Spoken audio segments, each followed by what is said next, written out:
Alrighty, welcome. We have Andrew Piel with us today. Andrew Piel is running for Arlington City Council, District 4. Andrew, welcome. Thank you for joining us. Nice to be here. Thank you. It was our pleasure. Are you ready for your first question? Yes, I am. All right. Please introduce yourself to the voters of Arlington. How long have you lived here? What is your occupation? And what notable experience do you have serving our community? This will be a 3-minute response. Um, my name is Andrew Piel, Piel, kind of a strange spelling of last name. I was born here in 1972, about a week after the Rangers got here, and I've lived here all my life. I went to Ditto, Young, and Martin High School. I graduated from Martin High School in 1990. And then I went down to the University of Texas at Austin and I got an undergraduate degree. I met my wife and we both went to UT Law School together. Then I successfully talked her into marrying me and we moved back up here, lived in District 4, where I grew up. My parents live on Little Road still. And I worked as a prosecutor at the DA's office for several years. About 20 years ago, I left that and went into private civil practice, and I've been a partner at the law firm of Harrison Steck, practicing construction law and general business law for the past, 18 years. And as far as significant city experience, I am the incumbent. I was elected to represent District 4 2 years ago. It's an honor to represent the people I grew up with. But my engagement in Arlington governance started way back in 2003 when my good friend Ron Wright appointed me to the Citizens Budget Review Committee, and I worked on that where it was chaired by Victor Vandergriff. I subsequently served on about 3 bond committees. I served as a planning and zoning commissioner. I've served on a school bond committee for the 2016 bond package. I have 2 kids in Arlington schools right now, both at Martin High School, a senior and a freshman. And I've been active at First United Methodist Church for 20 years, been president of my Sunday school class.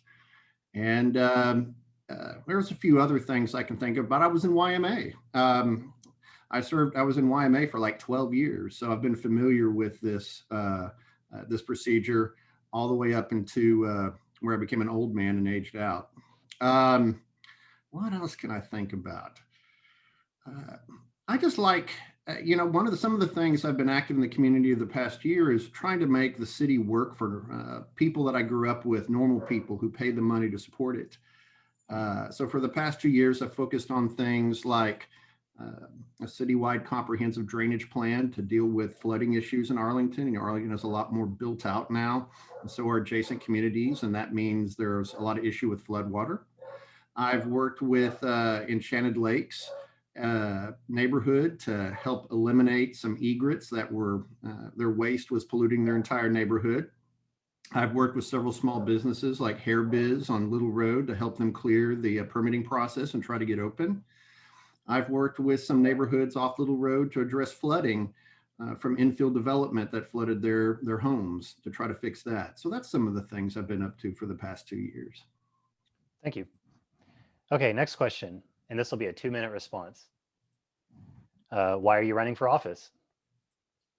Well, as having served for 2 years, I've really enjoyed giving back to the community that shaped me. Arlington and the people who live here are very important to me because they helped make me who I am today. I've had a very blessed life. I've had a lot of things go well for me, some challenges, but I've always believed to whom much is given, much is expected. So I like serving the community that I grew up in because it makes me feel like I'm doing something worthwhile. When my 5th grade teacher, Miss Sutter, calls me up and says that some street construction next to her house is causing water to run off into her backyard and she's afraid her house will be flooded, I like calling up the city and having Public Works come out and fix that situation.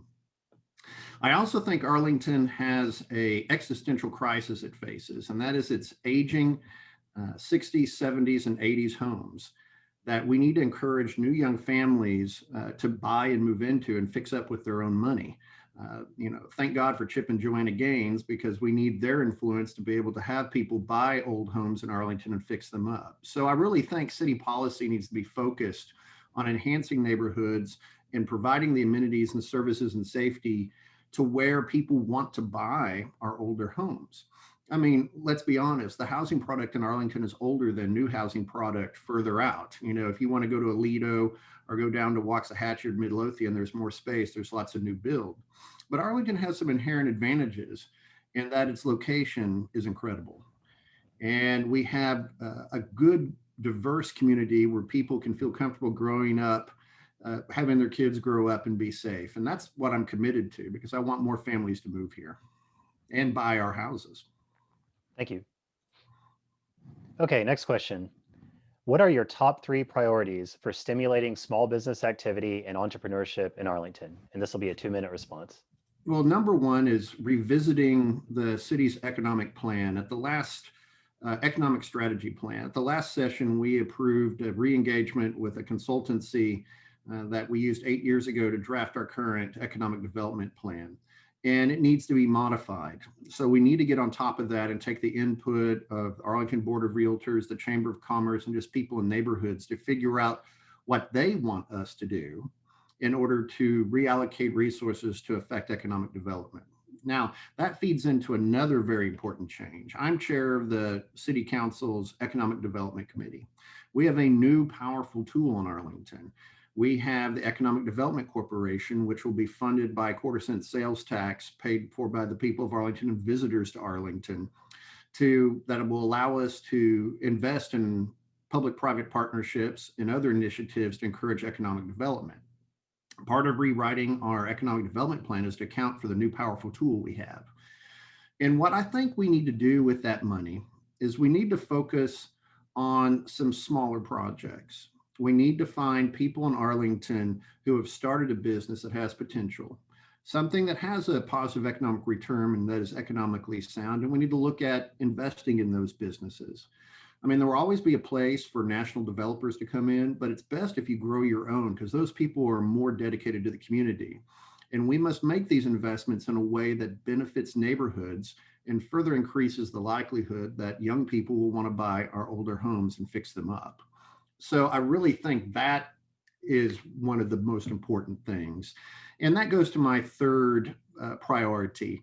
I guess it's kind of an overlapping thing. You know, small businesses in Arlington are a darn good investment because those entrepreneurs are invested in the city. We've got to identify them and draw them into our business ecosystem so we can maybe help them.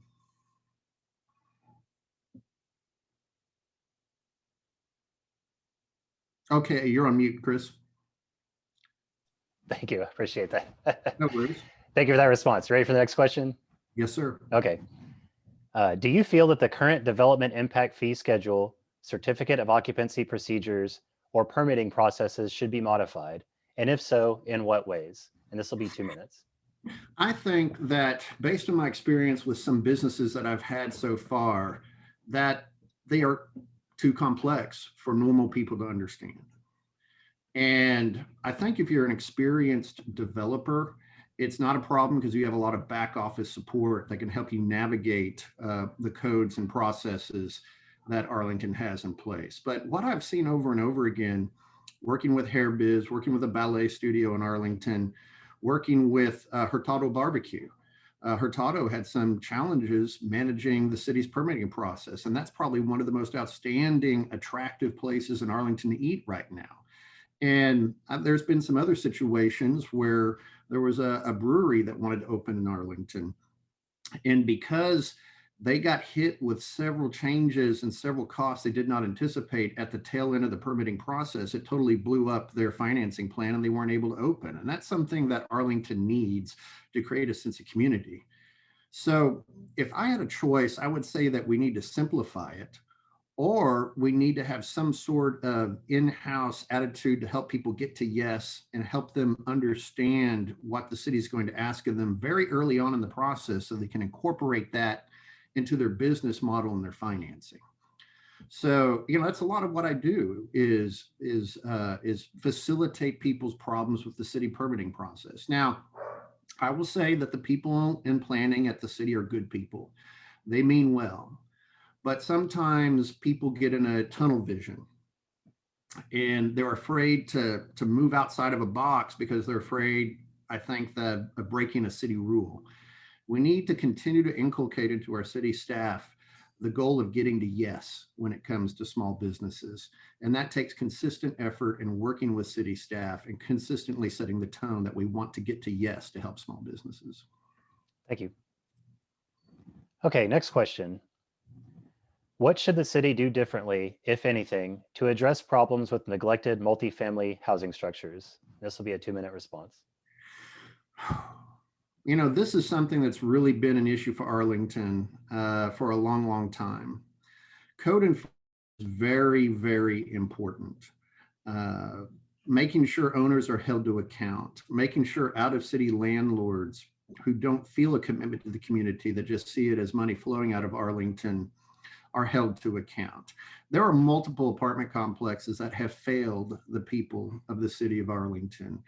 And one of the ways we've been able to put pressure on them is by rewriting multifamily construction standards and ensuring that other communities provide a more attractive place for people to land. You know, the investment in North Arlington, there off Lamar, with Bob Kimball, the Viridian developer next to Rolling Hills Country Club, has forced all the apartment complex in that area to raise their game and improve their looks, improve their amenities, and improve their basic structures and their vegetation surrounding. And it's that kind of investment that the city made that changed the game in that area quite a bit. You know, what we're going to have to do is look with the Economic Development Corporation for other opportunities where we can make those investments to put pressure on everybody to raise their game.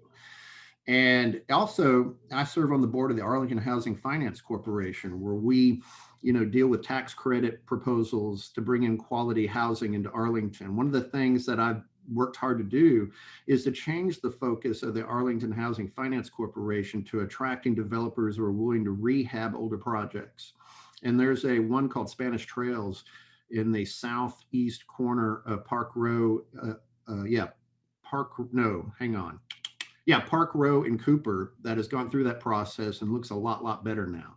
We need to replicate that with all the other currently substandard apartment complexes in Arlington to the extent we can. We got to tell developers that's what we want. Thank you. Okay, next question. What sort of policies might you pursue, if any, to promote social justice, equity, and inclusion in our community? This will be 2 minutes as well. Well, if you've read the Unity Council report, there are multiple suggestions in there. Now, some of them aren't really within the city's purview, but what I would like to do is work with the school district to try to address some of the suggestions in that report and see if there's crossover benefits between the city and the school district so that we can work together. You know, part of what I would like to do is work with the school district to have an after school program that utilizes public school facilities to the extent we can to provide a place for young people to go for a positive experience, especially if both parents are working. Regarding the city itself, you know, one of the things we need to seriously look at is improving our contracting processes with minority contractors. And what I've said over and over again on city council is that when you're a small business, and most minority contractors are small businesses, that's MWBE, not just minority. And they can do 5 private projects in the time it takes to read all the documentation surrounding a government bid, you know, all the statutes controlling bids.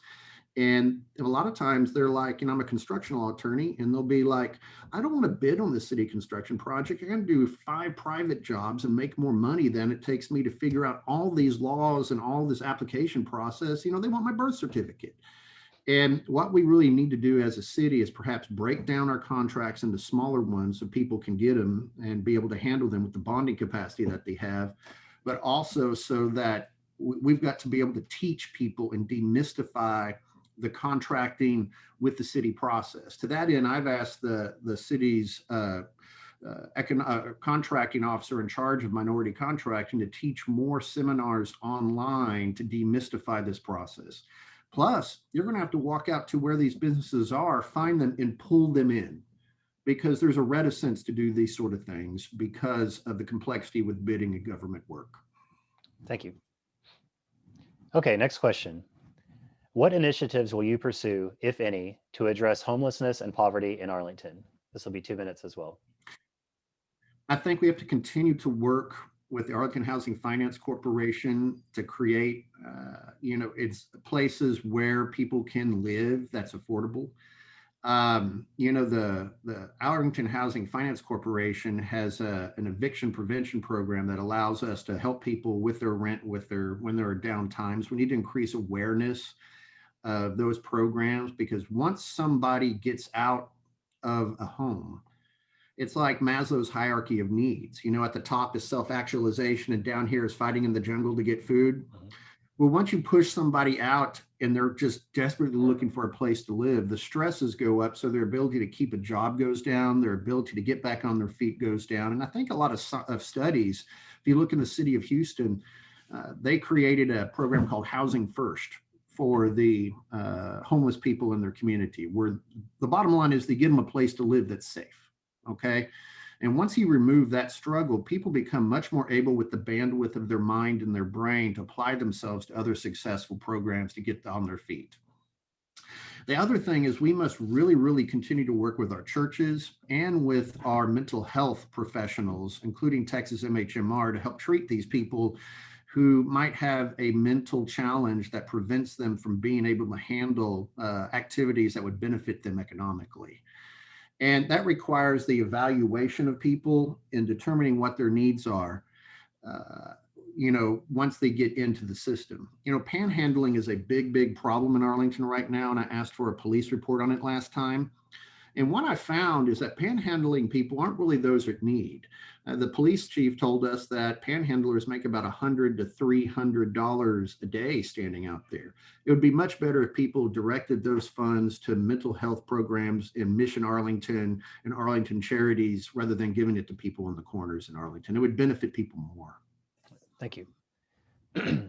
Okay, next question. What specifically will you do to build better working partnerships with the University of Texas at Arlington, Tarrant County College, or the Arlington Independent School District? This will be a 2-minute response. Pretty much anything they ask. I mean, one of the biggest things in Arlington's future that we have that nobody else has is the University of Texas at Arlington. And I'm not just saying this because you work there, Chris. I'm saying it because it is a unique economic engine that grew from 18,000 students to 1990 to 46,000 on-campus students right now today. It'll be bigger than UT Austin, where I went, here in the next few years, I'm sure, possibly the second largest university in Texas behind A&M. And that is an incredible opportunity that the city needs to continue to find ways to maximize our relationship with. What does that mean? I would love to see more of a college district downtown. I'd love to see the old post office downtown go away and create a multi-venue music location down there off South Street.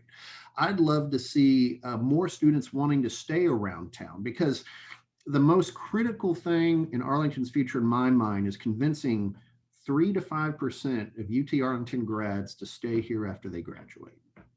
Those are the people that, if you find them good housing, which means good multifamily, because, when Ann and I moved back after law school, we couldn't find a house. We had a lot of student loan debt, We ended up living in some townhouses. You need to have a place in the housing ecosystem you can land after you graduate, to get integrated into the community, to continue to go around a place where you have an emotional affinity for, because it was a wonderful time in your life.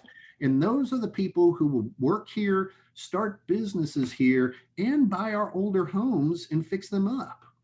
So that's UTA. I mean, these same things need to be replicated with TCC as well, by coordinating between the school district and TCC to build workforce development. One of the challenges we have with economic development in Arlington is people saying, well, you don't have enough of an educated workforce.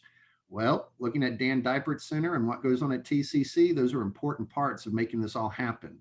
And I want to work with them. They just need to come and tell me what they want, and I got to figure out what they need and offer it to them, Thank you. Okay, next question. Do you think that the City Council should take additional steps to mitigate the negative effects of tourism-based economic activity on established neighborhoods and long-term residents? This will be 2 minutes. The short-term rental question. Yeah. I think neighborhoods trump almost everything. I think our tourism industry, once we get back going after COVID, is going to make a lot of money for those neighborhoods. Okay. When you look at the Great Recession, 2008 to 2012, Both Dallas and Fort Worth had huge deficits. Arlington didn't. That coincides with the opening of the Cowboy Stadium and with the Rangers' runs to the World Series. It made an incredible amount of money that benefited people in neighborhoods all over town. So, yeah, I support our entertainment district and our tourism industry, but let's go back to what I said at the beginning of this talk. What's Arlington's existential crisis? It is our aging 60s, 70s, and 80s homes that must attract young new families to move in and fix them up. Now, when you start having economic activity that makes families say, I don't want to buy a house in Arlington. I don't want to live here anymore. I don't like what's going on my street. Then the city has a problem. All right. And we need to address that. And I was talking to the Arlington Board of Realtors and I said, look, let's have a discussion about this. Let's talk about when impacts on neighborhoods start running down the likelihood somebody will buy a home there. Let's maybe even have a task force about that in order to mitigate those concerns.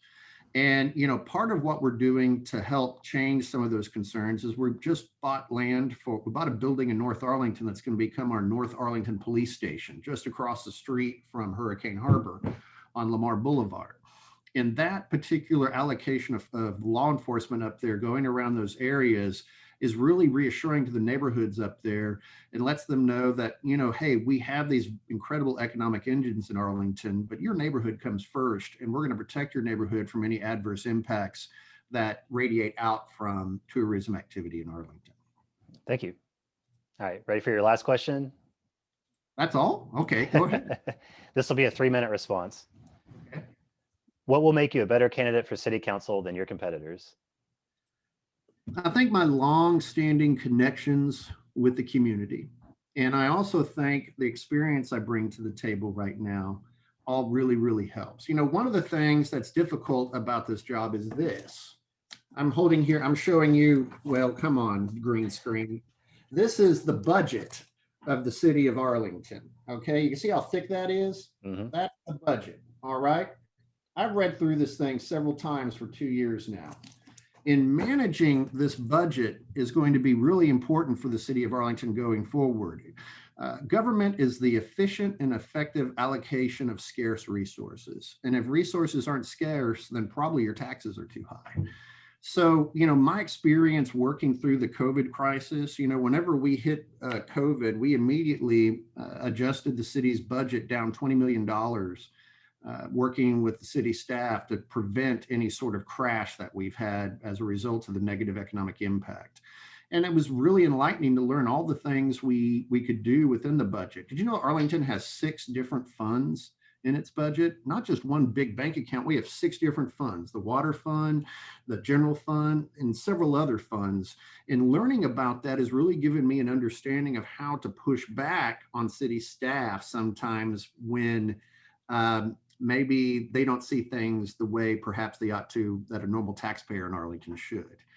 And I think that's another thing that I have that makes me an effective council person, is I think I have the skill set to tell well-meaning city staff when they're wrong and say, look, I appreciate what you're trying to do here, but we need to find another way to get to this. And what you're prioritizing isn't what the people of Arlington want prioritized or what taxpayers want prioritized. Because one of the most important things about being on city council is government oversight. And if you're a prisoner of the knowledge that city staff gives you, then you can't be effective oversight because they frame all the issues for you.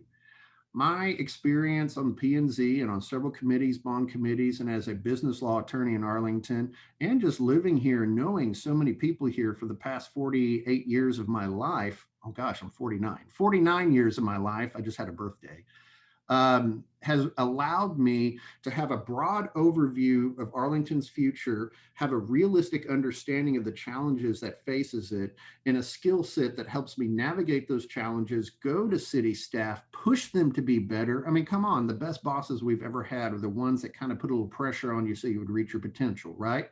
Well, that's what a city council person has to do with the city. And my experience, my life experience, my career, the relationships I have in the city allow me to maximize the value of city services for the people who pay for them. And those people that I love very much because they help shape me into the man I am today. And that's why I serve. Andy, thank you so much for joining us. We really appreciate you taking the time, and best of luck with your campaign. Thank you very much, Chris. I really appreciate it. Thank you.